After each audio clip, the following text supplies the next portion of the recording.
Okay, hello to everybody listening and watching us. Welcome to Melanin and Moonlight. I am one of your co-hosts, Tyrell Collins. And I'm the other, Vernon Scott, and welcome to the podcast, everybody. Yay, woo, Yeah. I yeah. think I think I mean I think in the future like we need like some confetti. You, well, you could do that on your end because I'm not cleaning up shit.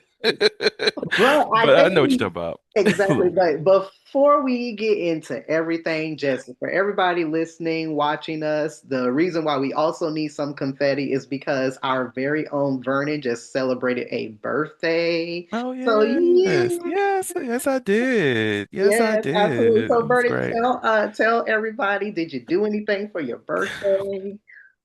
So I honestly relaxed a lot. Like I met with a client early in the morning, which I probably could have just canceled that, but I'm glad I didn't. Like I told myself, if anything's gonna wake me up and get me active, it's gonna have to be work, because I will just stay in bed, just chilling and just watching some TV, not being, well, I feel like that's still productive, but not doing anything towards society at all. So, that was nice. After meeting with my client, I literally did what I just said I was going to do. So start catching up on these episodes of Naruto Shippuden, still watching it, still trying to get all the way through this war and all those great things. Then I went out. I ate lunch with a friend. Not lunch, it was more like dinner. Was annoyed by Atlanta traffic as usual. Like a trip that was supposed to take an hour ended up being two, and I'm just like, Oh, what are we doing? Why?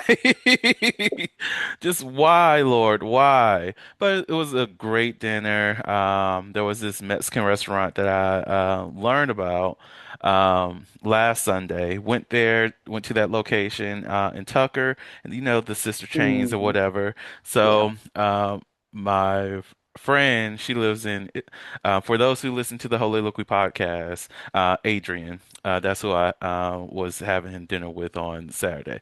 So we went to the sister chain that was near her and had a great time catching up, talking about life, what we've been going through, and all these other great things.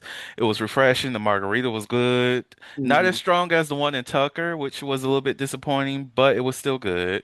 And after that, I just, chilled, and Okay. it was good. It was a good birthday. Wonderful, wonderful. Well, it's always good to get in some nice, good family time, relaxation, do all those things for, your birthday. Especially I think as, we get older, but like we just get better, with time, it's one of those things, we don't have to necessarily do anything like extravagant or anything. Exactly. It's just enjoying some peace, some quiet, obviously if you go out with the family or your friends, just having a nice meal, always, Hmm. always good. Exactly. And a great highlight was the day before that. I was with my brother, his mom, his fiance, and that's actually when we were like I had already started the documentary that we're going to end up talking about later anyways, Mhm. but I finished it all watching it with them. So of course we was talking about everything that we were experiencing while watching it. It was great. It was great. So, you know, quality time is great time, so I love it. Absolutely. Absolutely. Wonderful. Well, to get us started for today, we have some great things to talk about, for today. And to get us started, something a little bit unorthodox, if obviously you're listening and you're watching us, but something that has been a little bit on our minds because we want to talk about like the social tabooness of this. Obviously, you may have heard of the phrase like kissing cousins or kissing relatives. And, it's one of those things where it's a very interesting thing, I think, to tackle and to think about because a lot of people, especially I think when we think about like people in like the LGBTQ community or even just, like straight community, as well.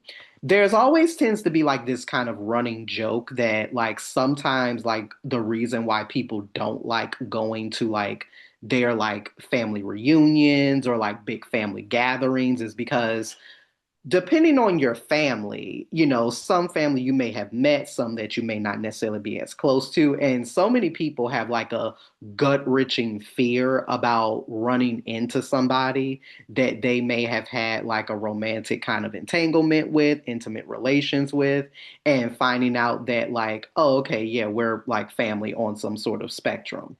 And, I always thought that that kind of thing, of course, in one light, it's funny, but, in another light, it is like a real fear.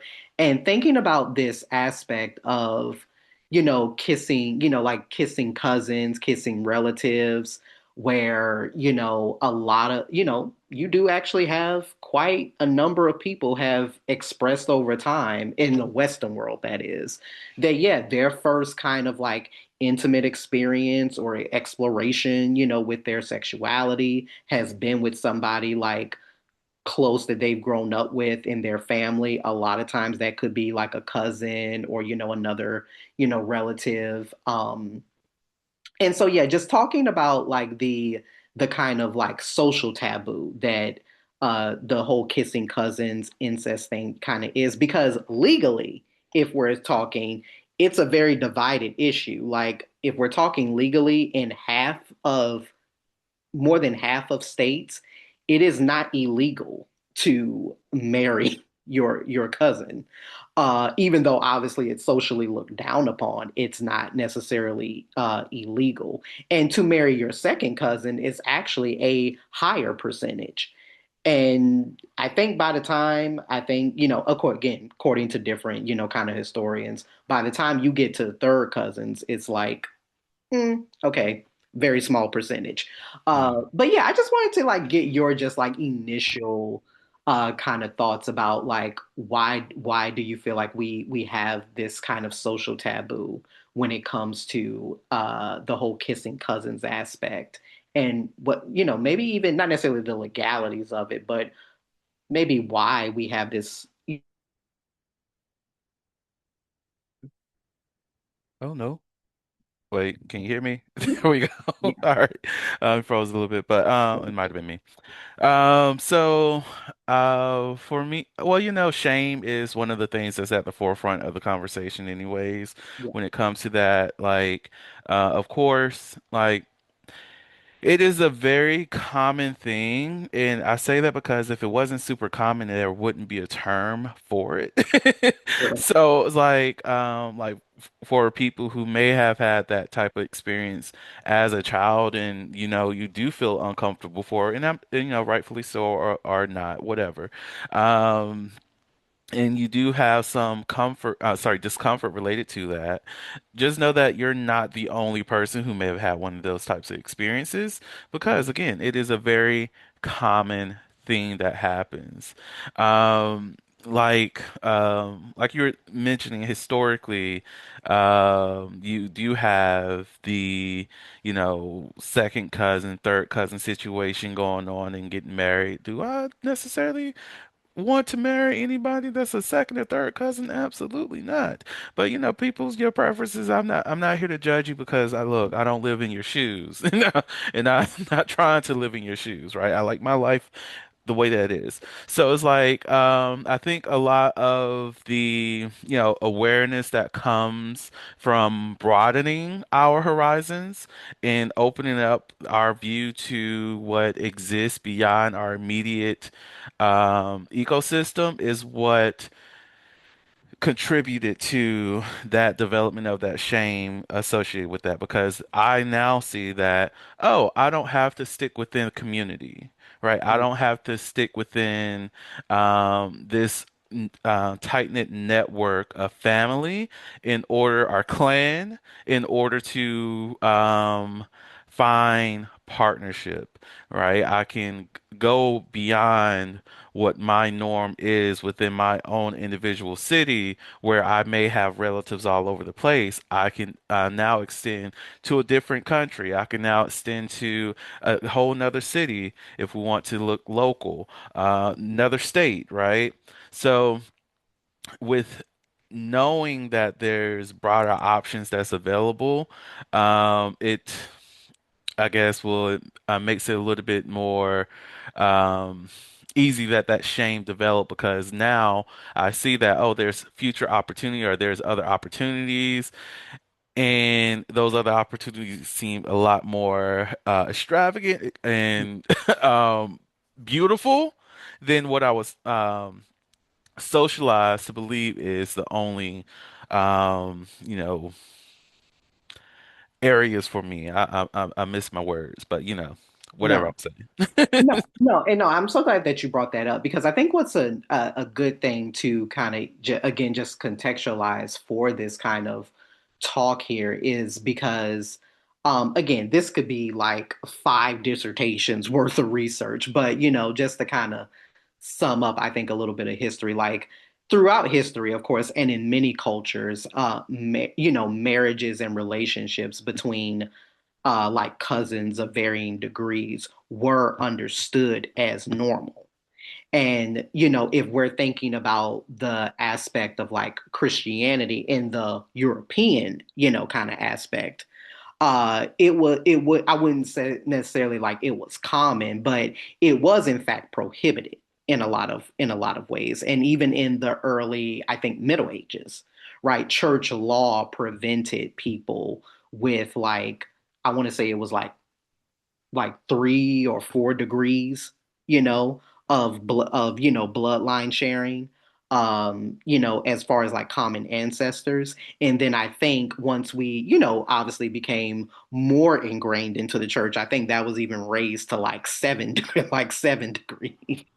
So, and that's so like wild to say because it's kind of like if you think about I don't even know who like my seventh cousin, would even be like.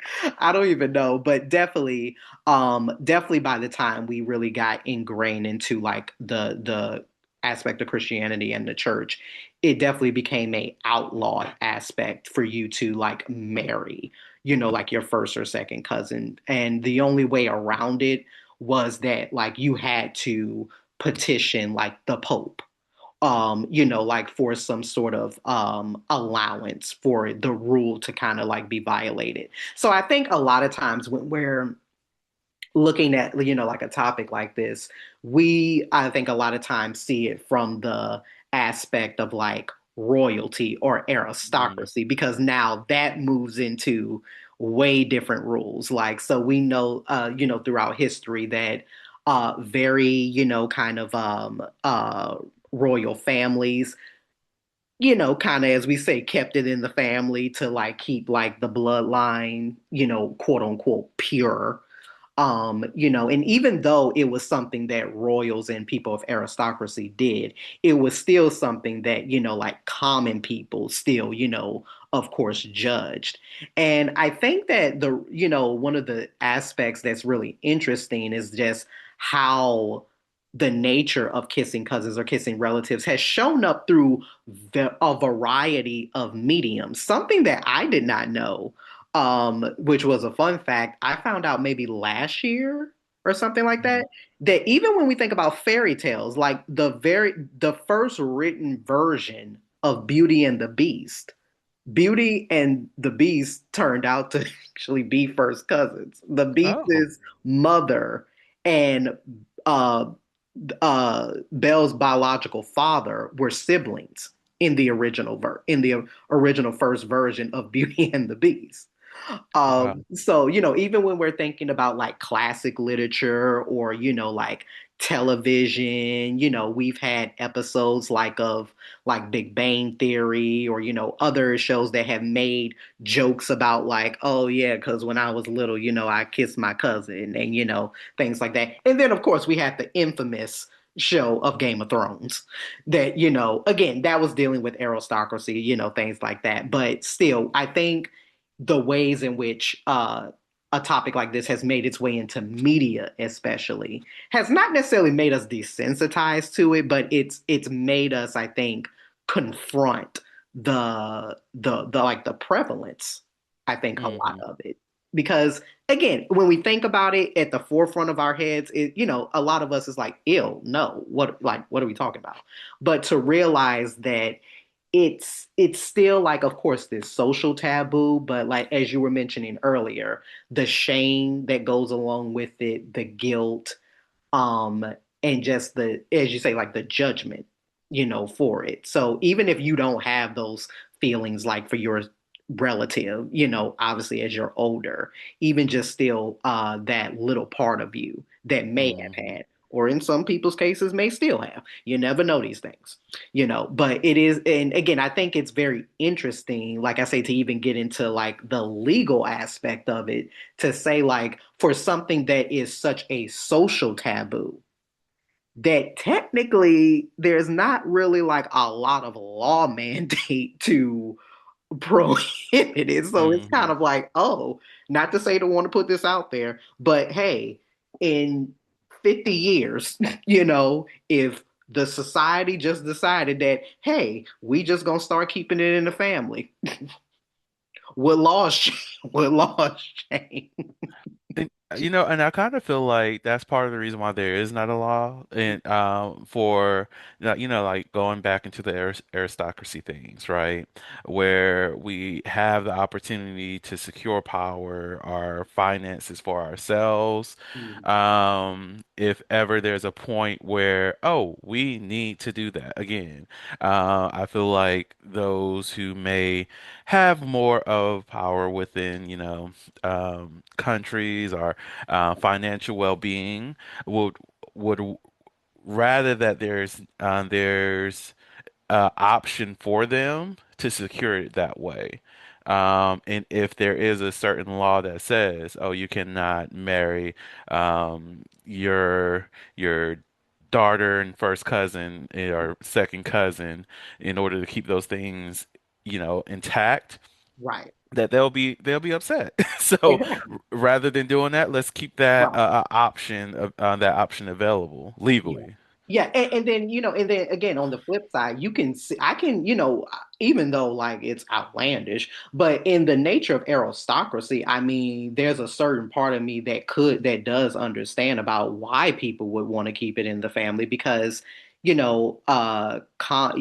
was common that you wanted to preserve wealth, land, social alliances, all those things. And so what better way to do it than to keep it in a family? But then there's obviously the opposite aspect of, well, that is the reason why you would not want to, of course, keep it in the family, that you want to make sure that you are quote unquote spreading your seed and things like that, outside of the family. And also, too, there's always been the medical conversation, of course, as well too. There's always been like that stigma of genetics, of course, like if two family members are together, then like a child could end up with certain like deficiencies, kind of things like that.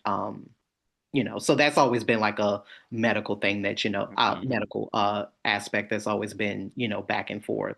But but yeah, just I like the fact of like just bringing up like, something that is, kind of taboo because I think that again, as we move into like more media that does it again, like I can think, off the top of my head, like 4 to 5 shows in different, kind of genres that have tackled the nature of the nature of incest or, kissing cousins and, things like Hmm. that.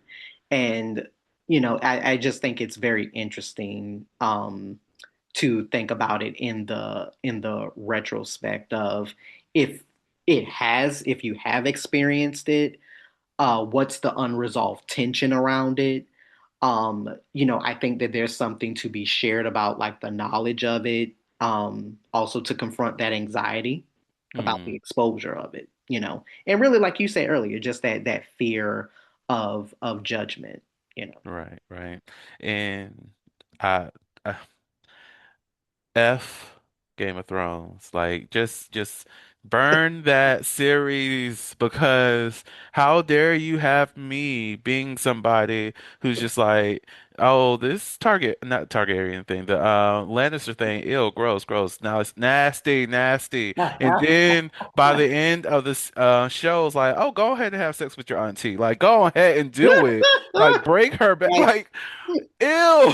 Sorry, It is, that's me it shaming. is a, But I said what I no, said. absolutely. No, Like, but you bring up a very good point because as somebody who loves to watch reaction videos, I love to actually watch people's reactions to Game of Thrones. And it is one of those things where it's like, oh my God, we dealing with incest on this show, like, ooh, like this. And then when it gets to a certain two people, it's like, oh no, like they finna do it, but like I'm kind of here for it. Like, what is happening? what is What is happening happening? here? Normalization, y'all. Normalization. Normalization. Normalization. Because I'm going to bring it back later too. Listen, it's not always good.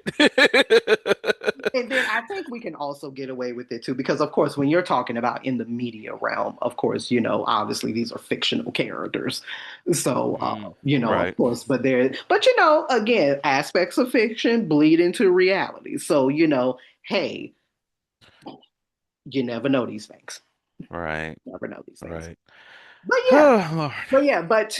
so I'm glad that, we were able to, just address that and to address something else that is a bit of a social stigma is, we've talked a bit about, on our platform before about the nature of DL culture.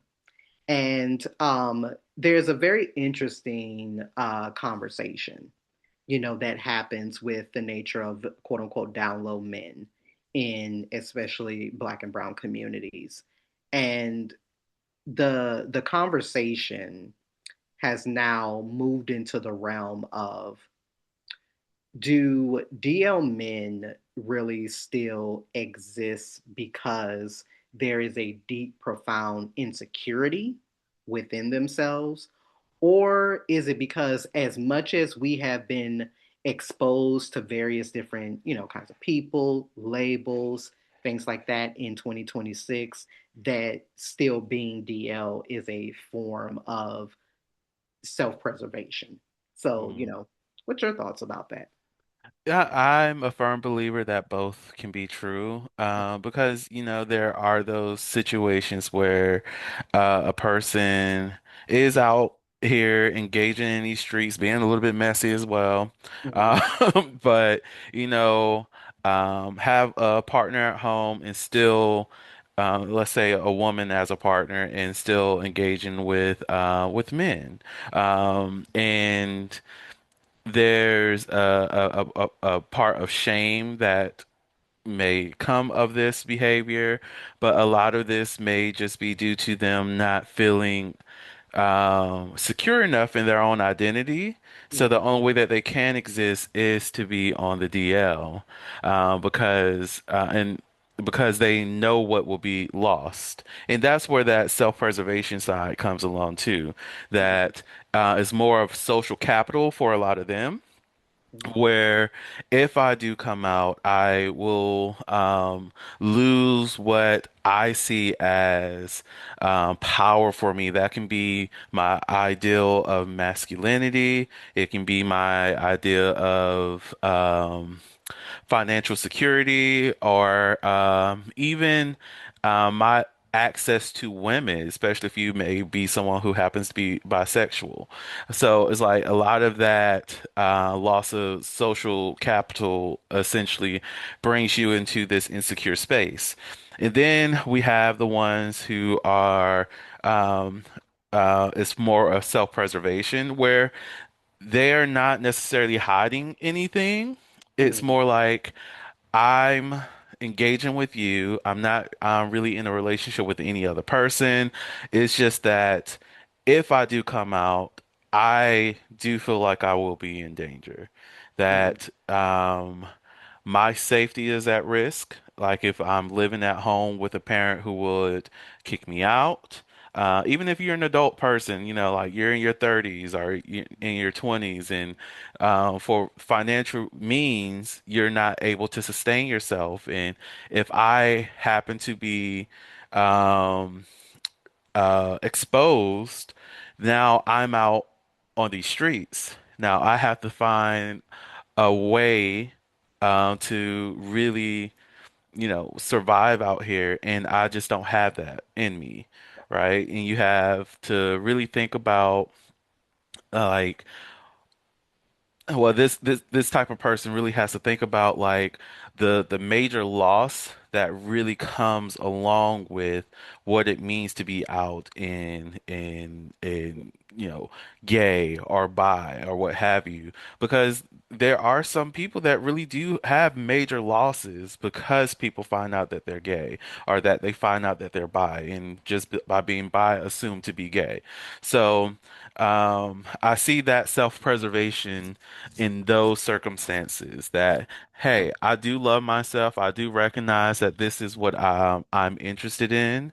However, I don't want to lose access to what I have, that helps me feel secure, that helps me feel protected because you want me to be out, or you feel as though that I need to be out. I have security here. I have safety here. I'm comfortable with what I have today, and I don't want that to be disrupted. And that's fair. No, that is right. Yeah, I definitely agree. And the way I think about like something like this is like in a threefold kind of process. So much of like what you said, is it can it be definitely an insecurity? Absolutely, right? So definitely men still go through feelings of shame about, having same-sex desire. A lot of men still equate like, oh, because like you're gay, that's like being weak, or you have fears of being feminized, or unresolved religious guilt, or, just rigid masculinity standards. Like there's a lot that goes into, like insecurity. But I've always felt like with insecurity, not always, but a lot of times it's a defense mechanism. Mm, Right. And so in the case of insecurity, when you are keeping something secret, it's because it's protecting your ego, your identity, things like that. So a lot of times with men who may obviously enjoy sex with other men, they reject the label, of it, because the label threatens their self-concept, their self-identity. So yeah, in that aspect, I think about it as insecurity, but definitely, as you may mention also, like the aspect of it being self-preservation, right? In certain environments, again, especially when we're talking about strong church influence, we may be talking about very rigid family expectations. When we move into spaces that are hyper masculine, like such as sports, right? Or we're thinking about aspects like the military, or even just mm, like street culture, right? So all of those spaces being, hyper masculine focused. Work environments where, hey, like you don't like people knowing your business, right? And by you being out, a lot of time, like it can cost you, like being out can cost you family support, it can cost you social standing, your safety, employment, belonging, all those things. And you just really have to be honest with yourself about what you are willing to lose in order to come into a very aspect of being yourself. And this is where I kind of get into like that kind of middle ground as well, because I also think that being DL, as you were making mention of, that kind of in between, to me, it's like very strategic, like compartmentalization. Right, mm, so I feel like some men they don't feel like aligned with, I think, the stereotypical things about quote unquote gay culture. Like, so they don't necessarily see necessarily sexuality as identity, or in the aspect, they do just view themselves as being private. Now I do think with the nature of being private, that to not weaponize what privacy means. Privacy does not mean deception. privacy does not mean that we're not talking about risk or emotional manipulation. Actually, leading a again, this is sticky territory, but some aspects of double life behavior. Hmm. Because, for example, there is a difference between being with a DL man who, like, he's just DL because he just doesn't feel comfortable in expressing, like, again, same sex desire, like, publicly, versus DL behavior because he's, like, literally married to a woman, has a whole family, and, cheating on, obviously his wife. Hmm. That's two different things, you know. So I think that that's where, things can kind of get sticky because for me, for somebody, I've never necessarily been with, like anyone who has been DL, but I definitely understand the nature of wanting to keep things between you and another person. You're not maybe into like social media, you're not really into going out like that. I get the nature of like wanting privacy, but to me, privacy is also very different than secrecy. Hmm. It's like one of those things where I don't necessarily want to be kept a secret in certain capacities. Like, no, not everybody needs to necessarily know everything about us. Absolutely not. But I don't need to feel like, oh, if I'm out with you and all of a sudden we come across one of your coworkers, I'm about to be shoved into a bush or something. Right. I'm just saying. So yeah, yeah. Hmm. And I feel like a lot of people who happen to be out have to really remind ourselves of like what it meant for us when we weren't out, right? And like, yes, we can have those testimonies that, oh, I'm doing just fine, but you were able to do just fine at a period of time where you were able to build a little bit more, right? Especially if you came out at a young age. I'm more comfortable in my identity. I get to, utilize that and whatever. Like, if you don't like me, where I could find other options, right? I'm not having to have a whole culture shock for a person that has known me for like 12 plus years at the job that I'm working at, right? Like I think it is important for us to really remember that there was a point in time where I too felt as though Mm, me coming out was going to be the end of the world. And I think a lot of people who, well, I can't say a lot, but a good number of people who are out and exist in spaces where it is valued, where it is supportive, forget that there's a huge number of people out here who d does not support queer identity. Like we found our bubbles, we found our communities, and we get to thrive in our communities, but our communities are not everywhere. Our communities isn't necessarily something that we can find just by going around the corner. Like some people may just end up being isolated, being on an island all to themselves, and that can be very frightening for some people. Even if they may be in a popular city, let's go with like Atlanta, mm, but we're not living in their shoes to know what does that mean for them? What is that loss to them and what does that loss mean if they choose to be more out? Like many of us who may have lost friends, family, very close relationships understand that pain. And yes, you can heal from that pain, but not everybody's ready to feel it. So to like try to force somebody out of that or try to um essentially talk somebody into um that emotional harm, I feel like it's on some level it can be a little bit abusive to do that, but we just have to be mindful that people have to be ready to express themselves the way that they need to express themselves and allow them to live the journey that they want, especially when it comes to the ones who are not, acting in deception. Right. They're not in relationship with other people, using them for social capital, whatever the case may be. Just allow them to, developed however they want to be. If they don't see it for themselves to be out, don't make it for them. If you're dating that person and you want them to be out and they're refusing, then I'm sorry, that's just not your person. Like you just need to find somebody that aligns a little bit more with you.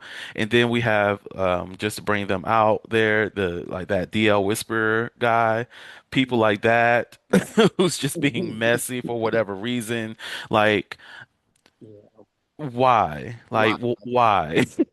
Exactly. Like you know the dangers that queer people face on a regular basis for being outed, and you feel like this is your job to do that. It doesn't make sense. But Right. Yeah, and then that's the thing, like, a lot of times dealing with a lot of men in our community, right?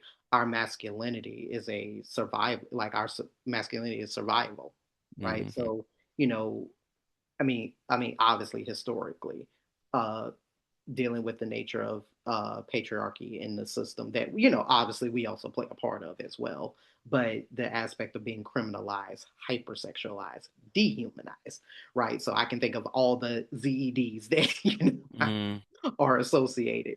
And so when we think about how masculinity has always been like this armor, you know when you are not DL, it's kind of like, well, what happens when I've lost that armor? you know, what does losing access to heterosexual privileges, do? What does mhm, losing access to male dominated spaces, and that kind of status, what does that do?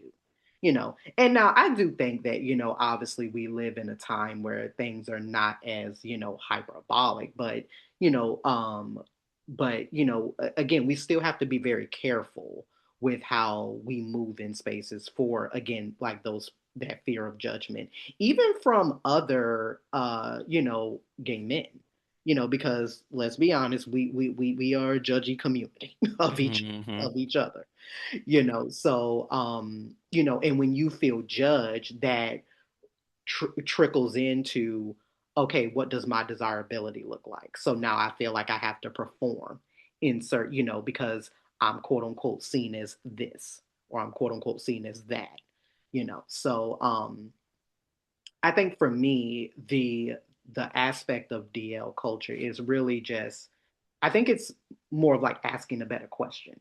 I don't think like a prevalent question is, oh, are you DL, or why you choose to be DL, or anything like that. I think my prominent question is, are you to me, I think what's the most important thing for me is just, are you honest with the people you're intimate with? Because to me that mhm, is the most important thing, because as a person you have absolutely a right to privacy. However, you do not have a right to deceive people, mhm. and so that's where I take issue with. No, I definitely agree. I definitely agree. That's why, I'm really, really, really big on communication. It's like, let's have the conversations. Let's talk about it, what's going on, how things look, blah, blah, blah, blah. Like, what is us interacting with each other? What is this supposed to be? What is it supposed to look like? What is, what is it that you want? Right? Even if when it comes to, let's say meeting up with somebody somewhere. All right, well, I don't know your dynamics, like, going to the movies or going out to eat. I don't know your dynamics or your comfort levels. So do we hug? Do we like kiss? What is it that makes you feel comfortable in public spaces? Like, give me a little bit of something, right? Because it's really important. Yeah, so yeah, we don't know what's going to, continue to happen, but I think we do have to, again, I think we have to, just face some hard truths. Sometimes being openly, out, we tend to yeah, as you mentioned earlier, we tend to judge, the nature of DL, men harshly without considering geography, you know economic, kind of dependence. Like when you are, especially like for, youth and, things like that. And that's one of the things that I've always had a problem with the rhetoric around about being proud and being out. Yes, you should always take, pride in being out and things like that. But we also need to be careful of the narratives that we tell, especially young people, when you are 16, 17 years old and you are relying on your family for finances or roof over your head and things like that. And I've always said, I'm not saying that you need to shove your identity or anything back into all the way back into a closet, but just be aware of certain consequences that can happen. And when you decide to live in your truth and live in your power, let it be on your terms where you are not Hmm. dependent on the people that you have previously been dependent on. So that way, in case anybody, family, another romantic partner or whatever has a problem with it, they can deal with it on their own because it comes at no cost to your survival. Hmm. So I just always tend to say, no matter if you're in DL culture or you're living in a kind of out sort of capacity, make sure when you are sharing certain truths that you feel like you're prepared and you have the necessary support on hand to deal with the ramifications of your truth. Exactly. you know. Exactly. Shall we move over to this BAFTA situation? Oh yes. I Mhm. guess I'll bring us into it. So, if you are unfamiliar with what has recently happened, I think it was like a week and a half ago at BAFTA, there was some racial slurs used. So, let's set the scene. We have Michael B. Jordan as well as Delroy Lindo presenting an award, and it kind of got a little bit silent. Well, actually, they were still talking, but. Next thing you know, you hear the N word thrown in the atmosphere, and that's when things got quiet. And I believe it was Delroy who continued the presentation of the award. And after that, I know Delroy he immediately left. I think Michael B. Jordan stayed a little bit longer, but that event in of itself just sparked a lot of online conversations about what's his name? John Davison. He is an individual who has Tourette syndrome, and also the person who shouted the N-word. So the online conversations are talking about people with disabilities, Tourette syndrome, and whether or not this was a racist act or not. And yeah, so. Yeah. From there, what are your thoughts? Oh, yeah, so many thoughts. I thought that, okay, first off, it's never, like a good thing when these kind of situations happen, first and foremost. But when it happened, I thought what was interesting about this incident was that this was a clear case of something that in light, we don't necessarily always see like outwardly and upfront, especially in such a public, kind of manner of what happens when disability and race kind of collide. We see, depending on the venue that you're in, what gets amplified more. Because what I found interesting, I wasn't really, when I guess my initial reaction to when the incident happened was not really on John Davidson himself because of what was said, but more so about BAFTA's response to it, and especially like the host Alan Cummings with uh, putting out that statement. Oh, we appreciate everyone's understanding and things like that, and I'm like, who's we? Mm, So that's what I was like, who's we?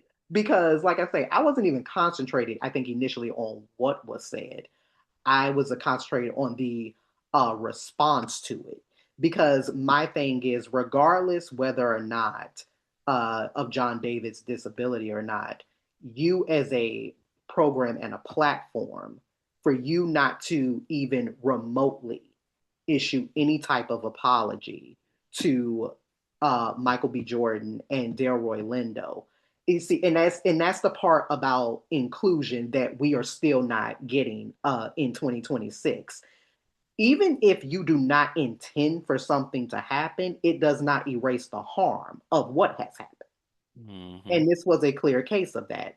And I really love just the camaraderie that was felt during last night's NAACP Image Awards, where you had a lot of celebrities. From Samuel Jackson to Regina Hall and Jamie Foxx and a lot of other people who have outwardly spoken about, like, obviously what, had happened was not, right. And just for Michael B. Jordan and Delroy Lindo to be the classic kings that they are, to hold themselves with so much humility and grace. I was joking with somebody on the phone. I was like, see, when situations like this happen, you don't really even need to say anything, because us as a us as a black and brown culture, Hmm. we quick to say something, and we quick to snap. So you don't even need to defend you, even if you were offended or not. It's like, no, we gonna be offended for you, so you don't need to do nothing. but Right, right. um but yeah, I really actually enjoyed what I think I believe she's an actress, Jamie Lawson. I think that's her name. I really liked what she said last night when she was on the carpet. They were asking her about her thoughts, and just to echo some things, you can, of course, anybody who wants to look it up can look at it verbatim what she said. But essentially, she was saying that when incidences like this happen, again, she was saying we don't understand what inclusion really means. When you invite someone into a space, that doesn't mean that you're necessarily providing them with the resources to keep them safe and everyone safe in those spaces. And it's not to say that things are not going to happen, but when you prize one aspect, in this case disability, over race, then that's not creating safety. That's Hmm. exploitation. And I was so glad that she pointed out that John Davis's disability got exploited that night, and it led to multiple offenses, and that is BAFTA's fault. And then BBC, as a network who broadcasted this program, we know that even when shows are taping live, they have access to interrupt broadcasts. They actually have access to censor things when things happen, because not everything is happening just like in real, like actual, like real time. It's like lagging a little bit. And so she even pointed out that she finds it interesting that during that night that awards was on, that we had another black man that was actually censored with the nature of his speech. I can't remember who it was at the time, but the fact that we have one black man that was censored, two black men that were not protected. And as she says at the end of her quote, so you want to celebrate, the nature of our art, but you won't protect it. Mm. So I really just love the powerful things that, like she was saying. But yeah, it's one of those things where I think that, we can hold space for two things to be true. Yes, we can acknowledge John Davison and his disability, having Tourette's. Of course, this is not to attack anybody who has Tourette's or that particular type of syndrome that they were, saying that he has. But it's kind of like, oh, okay, are we just supposed to excuse what happened because of that Hmm. and not acknowledge, you know, what happened to Michael B. Jordan and Delroy Lindo? And that is the part where I hold BAFTA responsible, because you could have held space where you acknowledged both, and Exactly. you didn't do that. Exactly. And this is a common conversation that any person, like I think of people who have ADHD, autism, and all of that. A common conversation is that it is a reason behind, or even like if you have a mood or personality disorder, your disorder or your disability may be the reason behind something, but it does not excuse whatever impact that comes along with it. Like we can hold space for the conversation of, okay, yeah, this is something that does happen for someone who has Tourette syndrome. Cool, great. But like you mentioned, what about the protection of those people who are impacted by this situation here? And they created a space where people could use the Tourette syndrome as an excuse or a rationale to make racism okay. Right. Yeah. And that's extremely inappropriate. Yeah. And it's even to go back to what you were talking about with them in the editing, you had the option to not have that broadcast. You made the conscious decision, which says to people who of color who's watching this, specifically brown black people, is that, oh, so you're okay with racism, but you're not okay with freeing Palestine. Mm, You're not okay with you're not okay with ending genocide, but you're okay with a racial slur being thrown. Like, just show us what your priorities lie, and we will understand and we will not support. We will not move forward with that. mm, Because it was a deliberate decision that was made in the editing room.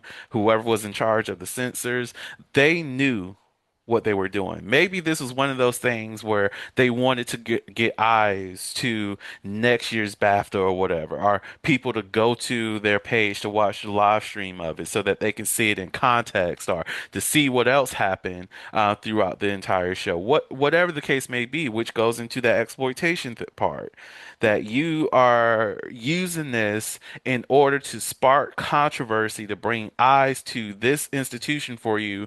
For what reason? right. Right. Yeah. And and when we really look at this in hindsight, of course, this is not like the first like time anything like this has happened, but I do think that it is, again, I think it's interesting when these kind of things happen on such a public platform because it does force the nature to have these kind of conversations, because I think even for your well-intentioned people who were like uncomfortable, obviously with what ended up happening, of course, but it's kind of like, okay, but by your own admittance, for the type of syndrome that John Davison has, you're now people are now getting into like medical debates about like, well, hey, the form of Tourette's that he has, it has this kind of uncontrollable aspect of word association. So even if he was not thinking it, if he's just heard it, like he could just, and for me, that's to me, that's not even here or there. Like I'm not a medical doctor, so I don't really necessarily care whether or not it's involuntary or involuntary. I'm not in the medical profession. Again, what I was just focused on was the response, from the nature of the platform and the program. And just being very tone deaf to the fact that you wanted to at first protect John Davison, who just happens to be an older white gentleman, in retrospect of sidelining, these two black men who were on stage and presenting. And, obviously, if you wanted to be inclusive, then the apology should have come to everybody. We are sorry that one, that it aired in the first place. Two, please, we do ask for, if you want to say, we ask for understanding when it came to John Davison, but we would also like to personally apologize to Michael B. Jordan and Delroy Lindo. Now, mind you, the fan outrage would have still been there because, of course, as a culture, we hop on anything that happens. But to Hmm. me, there is a certain way that I think that you can take accountability. You can't, again, this happened. You weren't in control of it, you know? But I do think about how you respond to things says a lot. Hmm. And that clearly show where your priorities are and where they're not.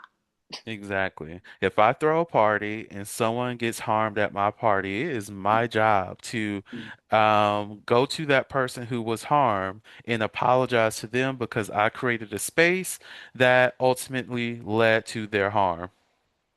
Even though I was not directly involved in whatever the situation that was that caused their harm, I still invited the people there and everybody showed up. And then, boom, you were harmed at my party. So let me apologize because that's the least that I can do. Right. Right. And side note, I do actually appreciate, especially for men, I appreciate men who step up now, who throw parties where they're like, listen, hey, if me and my guys are throwing a party, especially when women are, especially women are put into like potentially dangerous situations and stuff like that. I really do appreciate men that step up and be like, listen, if there's anything that is going on, you find me, you find one of us, you let us know anything that's happening Hmm. if you are feeling, unsafe or anything like that. Like, let's take responsibility and accountability for each other, Hmm. so yeah, it's a shame, but like I say, we were in droves and in Black Excellence last night for the NAACP Image Awards, which was really great, and so naturally, the incident of what happened came up during, just people's messaging and social media, and then especially with comedian Dion Cole, Hmm. how he opened went through his rant. So the way that he ended in stating that, now to all of the white men who may be in the audience, we are not going to have any unprecedented incidents. I came with Diaco. That's a beautiful I saw man. that and I busted out laughing. I'm like, okay, he went there. Child. I love to see him on the screen. I will say that. Oh, yeah, it's something else. Well, we will have to see about if there's any, kind of follow up to, this particular incident, but also something to kind of, in for talking about something that is very huge. Speaking of taking accountability and two things existing at the same time. We also have the very watched by what I want to think is like 14 million people by now of the America's Next Top Model documentary that just came out on Netflix not too long ago. If you haven't watched it, please go do. Please do. We don't really spoil anything, so it will remain spoiler free. However, we're talking about just like some highlights and just some incidents that happen. Um, and yeah, this was a really kind of interesting aspect for me watching because I think that this, just like what we just spoke about with John Davis and Michael B. Jordan and Delroy Lindo, this is another kind of complex issue. So if you did not know, America's Next Top Model, premiered on the UPN back in 2003.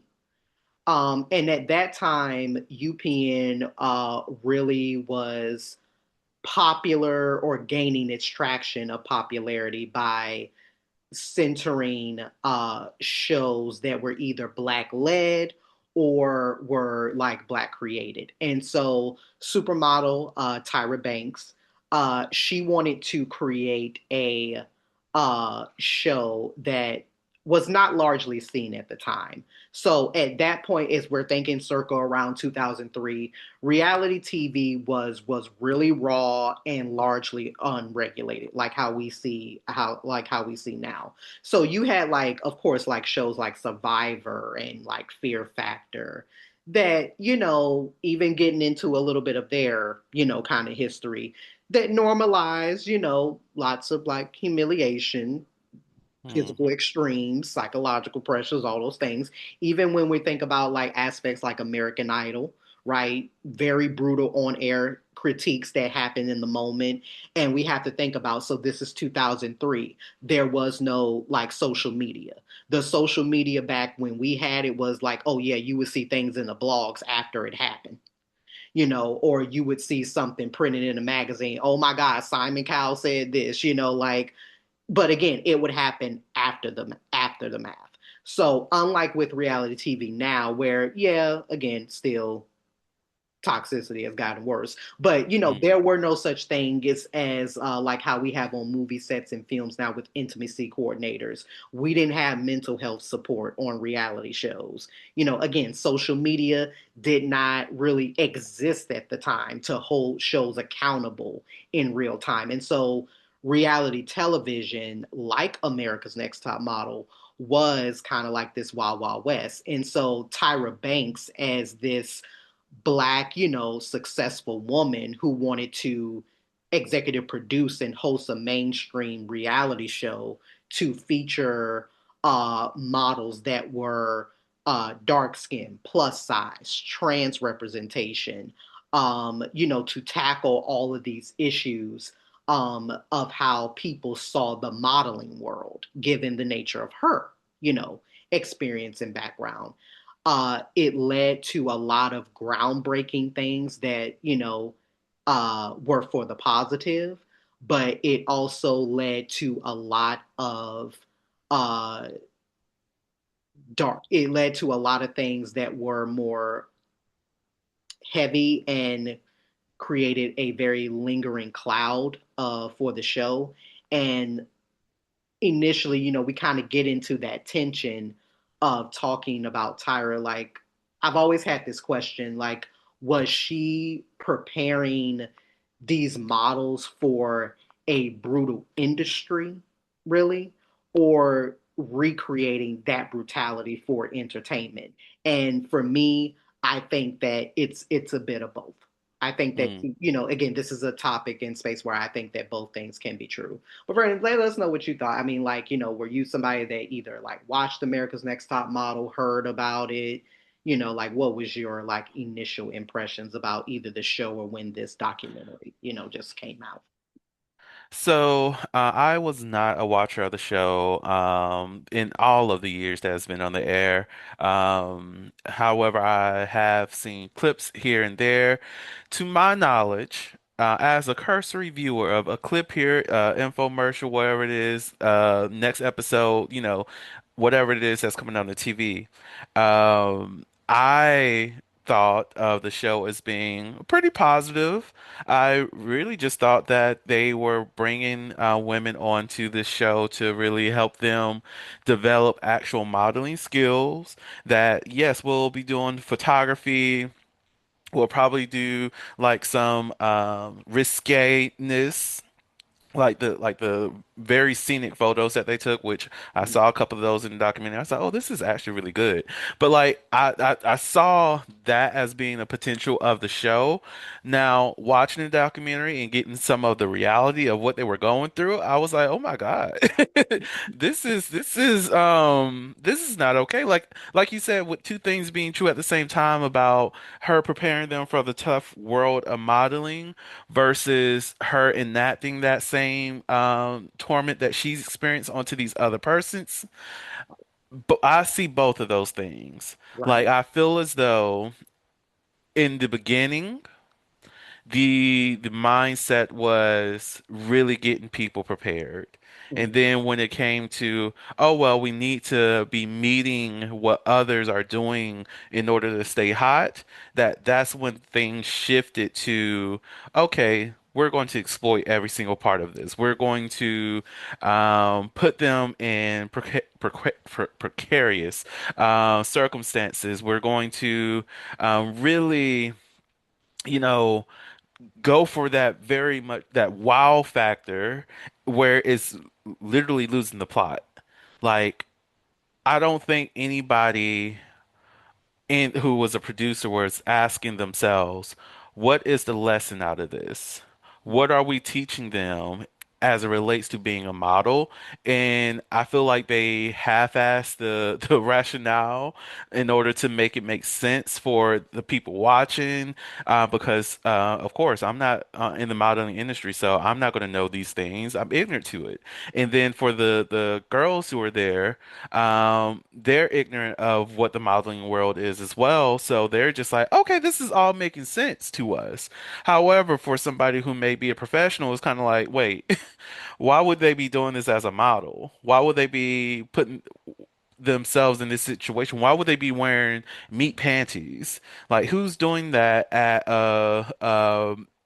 showing for their fashion wear? Who's doing that? Are we doing it can't even be animal rights related either because that will upset animal rights Yeah. advocates, and we know the model industry ain't trying to Yeah. do that. Yeah, exactly. And again, this is the thing where I think multiple things can be true. And some of Tyra's responses to this have left me feeling like, and actually the way that she has responded over the years has always left me a little bit muddled because I can only imagine, like, if you were the executive producer of a show, right, you were involved in these decisions. Like, of course, as a Black woman, being faced with the pressure to have this edge of a show to try to keep it on, network. And this is where also, again, I have multiple sides for this because I'm like, as an audience, we still watched. It's not like, like there was like a massive fan campaign, back then to get the show canceled or anything, even though we didn't have social media or anything. So, we just watched it, and obviously I can't speak to anybody else watching, but I remember even just being little watching some of the conversations that would happen. And for me, I didn't know anything about the modeling world or anything, but the reason why I was always ingrained to America's Next Top Model was because I was in awe of the show, even from, back when it early premiered. I was in awe of seeing like Tyra Banks, who is somebody, obviously Tyra is not a white woman. She's not a thin, when she's a beautiful, curvaceous, black woman. And then now she's like creating this show, this reality competition show where now she's getting all these different kinds of models on. And, that's where we get like our first Black, America's Next Top Model in season 3, Eva Marcel, who is now a very, prominent actress. Her runner up, Yaya DaCosta, she's another prominent actress. And so through the cycles of America's Next Top Model, people have gone on to do big things. But like one of the things that was brought up in the documentary was the whole nature of the fat shaming debate, right? So like when I think it said like, you have certain, and again, you have certain contestants who, of course, had very different experiences. Like Eva has been asked about America's Next Top Model through the years because she's one of the more prominent faces to of public success, in the modeling realm and acting and stuff like that. And Eva has gone on record several times to say like, I did not know like a lot of this stuff was happening. And again, certain things happen behind the scenes, behind the cameras, but even with like the whole kind of thing of fat shaming, right? Hmm. It is to say like I think it was Whitney Thompson who won when one cycle. And she was like, "Oh, when she entered the show like, oh, like I was like 6'1", I think she said like 5'10", 100 and something pounds." And then she was thinking like, she looked good. And then to have this like juxtaposition of being told like, oh, like being called fat or like, she's not good enough or, anything like that. And then you had other people to kind of counter that narrative as well as to say like, well, there was a lot of body shaming in modeling, of course, because again, we're talking about 25 years ago. Things were different when it was brought up about the major gap to controversy thing that happened with Danny, who was another black woman who won during, I want to say it was cycle 5 or 6, I can't remember, have to verify that. But Danny was another winner. I remember when that episode, when those like couple episodes aired, the production told her, and she was told by Tyra that she either was going to go to the dentist to get her tooth, a gap filled in her tooth, or she was going to face elimination. And I remember the photographer Nigel Barker at the time is saying like, well, he doesn't necessarily think that that's a good idea. Like he thought she looked great with the gap, but for some reason they were pushing it. And so we find out like during the documentary that that Tyra ended up saying that um it was really pushed, from the producers to say like, either like, she does this because again, we may think that this may make for good ratings or, whatever. And of course, Danny at the time, she did it, but, obviously having very unease about it. And, just the whole nature of what that created. Some of them photo shoots. That's something else that they talked about. Again, we understand where we were attempting, to try to go with certain photo shoots. But again, Tyra, I gotta look at you for a second, Mhm. right? Because it's like, okay, you may want to do this. This is a way of showing the world that brown and black was beautiful.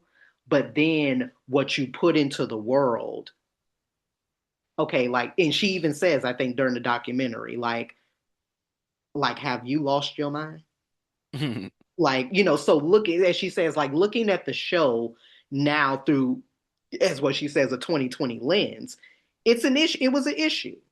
It was an issue. And she said, and she says she takes, full responsibility for that photo shoot. I can't remember what cycle it happened where the models posed as like murdered crime scene victims or something like that. And she's like, yeah, she was taking accountability. Like, yeah, that was a mistake. Mm.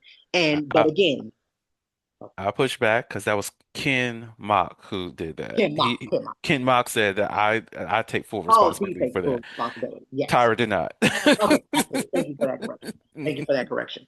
But again, it's just to say, like, again, going back to this whole thing about accountability, where, like, again, I think that, multiple things can be true. And coming from an audience sort of perspectives, right? Again, we watched, we were, all tuned in, we laughed, we debated, things like that.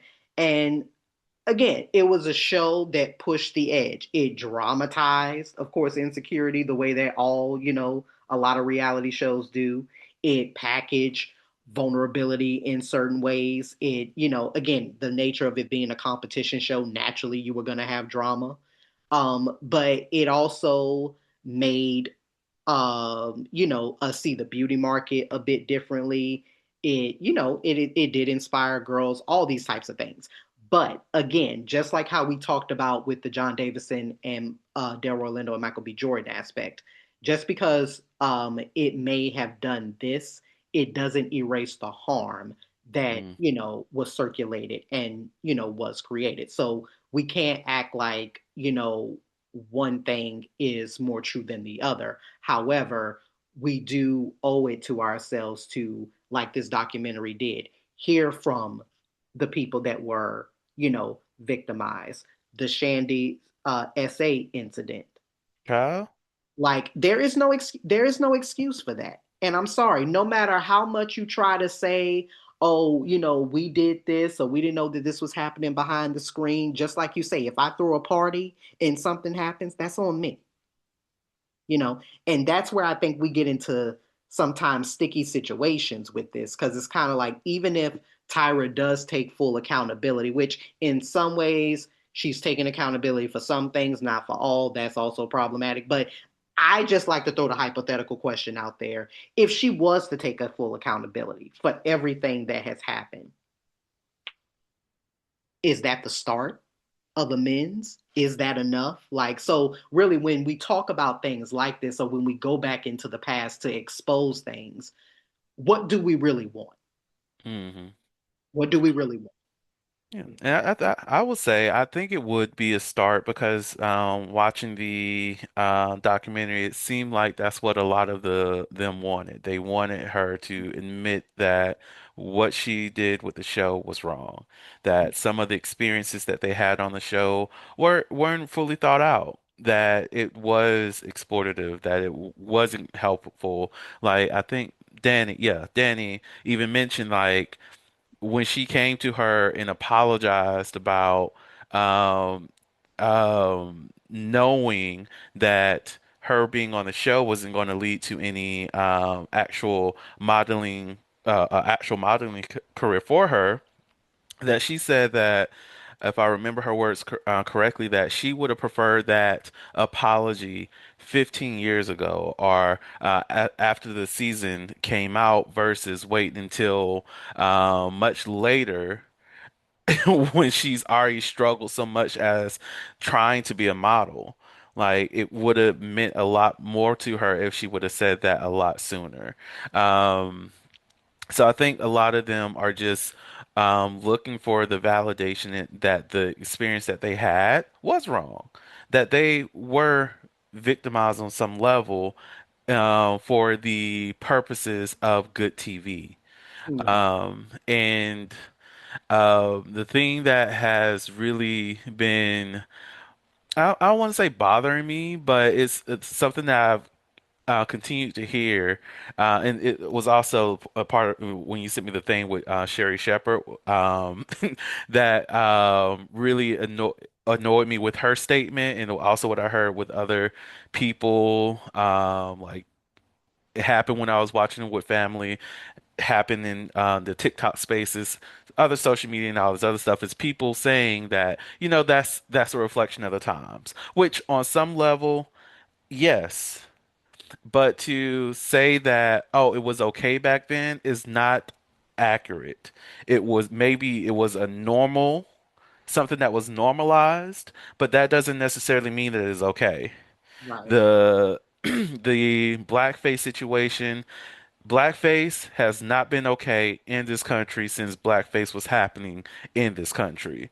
So that is not okay, regardless. Right. And maybe because this was something new, because it was packaged in a lighter manner, that we made it acceptable in that moment, which, okay, I'm okay with us looking at it that way. But we also have to admit that there was no cultural knowledge that was given to these with this. There was no education behind these groups that they were painting themselves as. We're not given any actual context to bring us into why this is worth doing, right? And then to it's something about when people say that this is a reflection of the times or it was okay back then, we minimize the impact of what the people really experienced. Like the things don't just automatically or as time progress don't be okay. No, it wasn't okay at the time. It's okay to say that. It wasn't okay then. However, because of where our culture was, we saw that as something completely normal. But I'm glad that I've grown to a point to recognize that that's not good. Like, specifically with the Sherry Shepherd video, when she was talking about how, she had that experience where there was someone working on her hair and they were going to mess up her hair and they had to get somebody from the living single set to assist her and all these other things.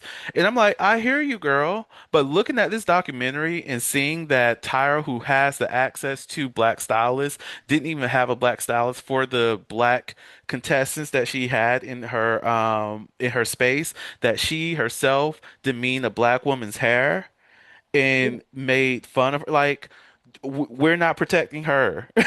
Like Yeah, and I'm we so need to glad. be honest about the Yeah. situation. Yeah, and I'm so glad that you mentioned that clip because I think, from Sherry, obviously she's, when she made that clip, obviously she's coming from like a lived experience where Hmm. he is highlighting those aspects. Again, how reality TV was unregulated.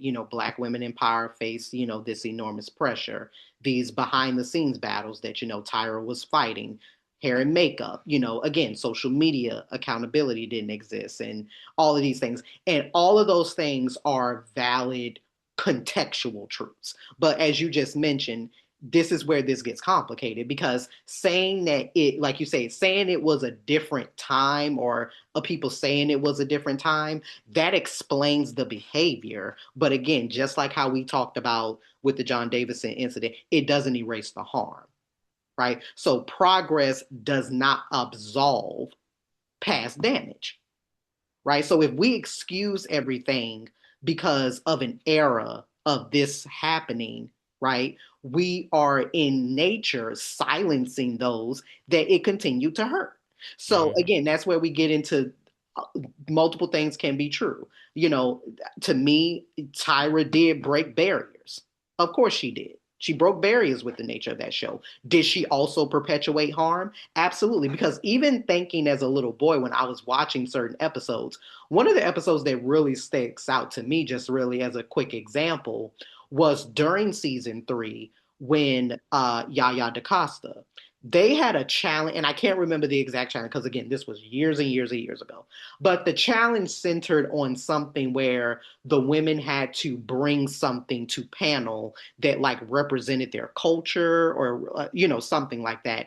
And Yaya Mhm. being a black woman, she has like like her afro hair and all this type stuff. Beautiful woman. Um, and she chose like to dress in like her white tank top with like her like cowboy hat because I think like from her like family history, like, she grew up in like Texas and like was, like outside a lot, a little bit tomboy edge. And Tyra and the panel seeing and some members of the panel seem to have like a really big problem. The fact that she didn't pick like what was on display from like the African like dashiki or things like that. And you can see in that clip, Yaya gets an attitude with them. She's like, and I purposely did not pick the daishiki because of the fact that even though it is an expression of African culture, it wasn't an No, expression of my, my upbringing and my culture. And so you can see those moments where like the contestants push back with them, like like how dare you question, like my choice. Now, if you want to critique something of like the outfit or something that could have been put together a little bit more, that's different. But do not critique what I selected to bring to panel. And so exactly. even from that incident, I'm like, Tyra, how are we allowing this to happen? You're trying to create a platform for people to see black and brown girls differently, but yet you're sitting up here being a part of a panel that is critiquing the nature of judging. Now there are some incidents as well where you could see Tyra kind of look at sometimes when they had guest judges, because there's a very viral clip I remember in one season. They had like a older British lady or something like that, come in to do a guest spot and a guest judge. And you could tell she was saying some things that were real off kilter to a lot of those ladies. And I can't remember who was up at the time, but she said something. And there's a slow mo clip of Tyra like looking at her like, bitch, did you just say that? you know, but still, even with these little incidents, again, it is, that thing of she's given what Tyra has given over time with this is very mixed tones. She Mm, has acknowledged certain mistakes. She has defended others as, industry reality. She has sometimes seemed indifferent. She has sometimes seemed reflective. And, I think that therein lies the tension because, of course, she can't change the past. And that's true.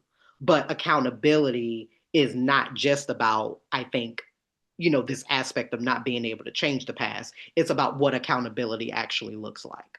mhm. Clear acknowledgement of specific harm, validation of those contestants, pains and hurts that they went through. And again, that's not true for everybody. Just because you may have had a season where maybe not one incident happened versus a season where multiple incidences happen. You can't just say, oh, well, hey, we don't, this one or two seasons, we didn't really have those kind of like race complaints, or we didn't have anything that was like more essay related, but it still happened in this one season though. So we Mhm. still have to address it. So we got to recognize not having defensiveness, but we have to recognize where that power imbalance was, and we have to face that head on. Now, do I think that definitely Tyra is judged more harshly because of it? Absolutely, because again, if we, not to say it's right, but again, if Tyra were a white woman creating, a show of America's Next Top Model, you wouldn't have even probably seen half the things because there would be no space for it. Like, of course, Mhm. like having whiteness, you don't have to fight for space anyway. It's yours. So again, and I'm not even defending the nature of just because Tyra's a black woman, it means she's judged more harshly. Absolutely not. That does not dismiss what happened, but I do think that it is a added aspect to how she is judged. She was a black woman executive, a producer of a major network at the time that had to, you know, have a lot of wiggle room in between the things that she did. She was a brand, she was a face of authority. uh being judged by harsher, whiter, white counterparts. And Hmm. again, you can create something that makes it so that again you can break barriers. You can definitely have something that creates that breaks barriers, but you can also be a perpetuator of that harm in breaking Agree. those barriers. And Hmm. that's just, to me, that's where those two truths coexist.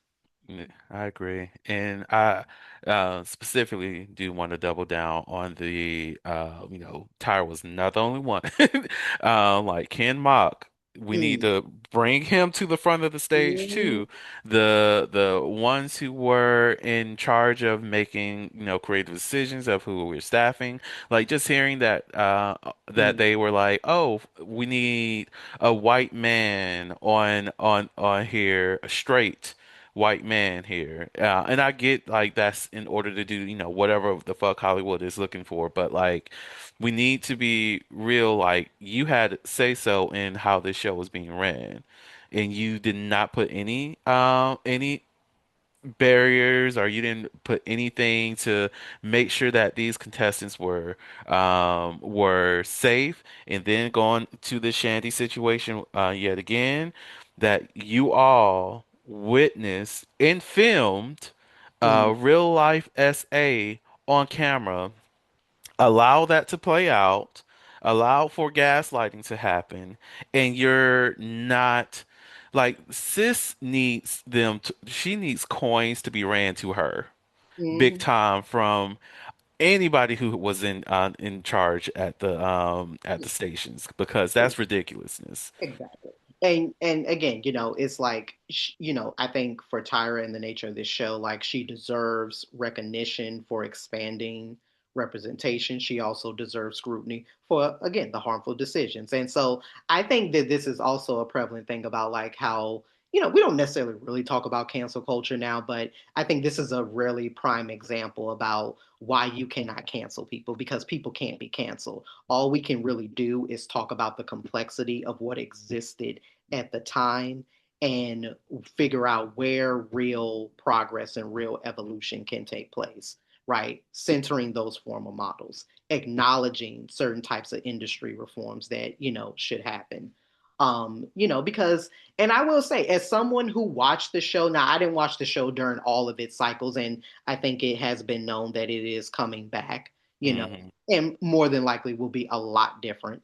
But when it was on, like I remember we used to have a whole bunch of conversations in school about it, and stuff like that. So I mean, it was part of like that 2000s culture. Like it just like a lot of those unscripted reality shows, like it was bold, it was messy, it was groundbreaking, and it was also careless all at once. Again, all those things can be true at the same time. And I would not be surprised if a lot of those shows that I know, at least I know I used to watch, like the Oxygens for like Bad Girls Club and Flavor of Love and, just all that type stuff. I would not be surprised, obviously, if documentaries came out one day, one day. Because when this documentary came out, the first thing I thought was like, ooh, yeah, just like kind of like how the Freaknik documentary Hmm.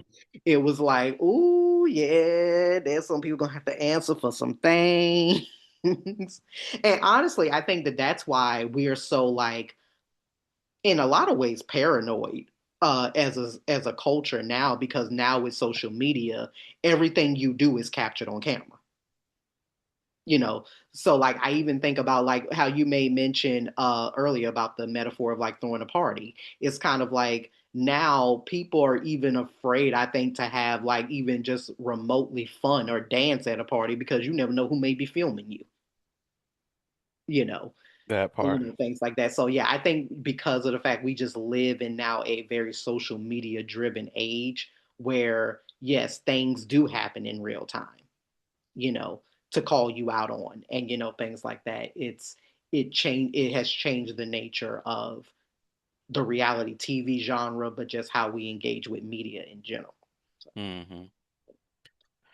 But yeah, Yeah. we'll have to see, if there's any, follow up to, obviously the nature of the documentary, if more things come out. But yeah, when this was originally announced, I was like, Tyra was always on, kind of people's like shit list from like people feeling like she was a terrible host for co-host with Alfonso on Dancing with the Stars. But then, but again, and I think that this was always bound to come out because I think even from the nature of the show, people I think have held a lot of grudges with her as well. And that's something that, I personally, I don't, take care to argue the nature of her, Miss J Manuel, Nigel, their experiences are their experiences. But I do know that Tyra has just always had that reputation from the nature of the show Hmm. that has followed her, and in certain ways it can be positive, other ways it's like, mm-mm, like you say, come to the forefront. Listen, because when I heard about the no sacred cows thing, and she was like, I knew that my role here may not be as safe. That's that moment. There's I know we're all different, but you tell me that I have to get rid of three people that I am close to and they've been here from the beginning. Well, I don't have to be here either. It's been a great run. It's been nice, and I'm cool with going ahead and bow out Yeah, because yeah, these and are family. exactly. And again, and that's kind of like when we have that kind of pushback with Sherry is to say, like, again, when she talks about sacrifices, yes, there are sacrifices that have to be made, but at to what cost, though? Hmm. And again, it was during a time where, yeah, we didn't see, representation, that kind of representation and all that. And again, it is important. However, I just think that, again, as we talk about in life, you have to make certain choices and you have to be able to live with those choices. Hmm. So at what cost does me being the head of this project and getting on this network, getting to this audience, at what point does it cost me the fact that I, at one day, will have to reap, Hmm. and face accountability for things that transpire? Any last words before we get this little episode closed out? No, I think we talked about a good lot. So, We sure yeah. did. We definitely did. Well, thank you all so much for tuning in to Melanin and Moonlight, your late night space for deep, thought-provoking conversations about sex, culture, and the well-being of the Black community. Don't forget to like, subscribe, and share the podcast to keep the conversation going. Until next time, keep the vibes flowing and your mind open. Bye. Bye.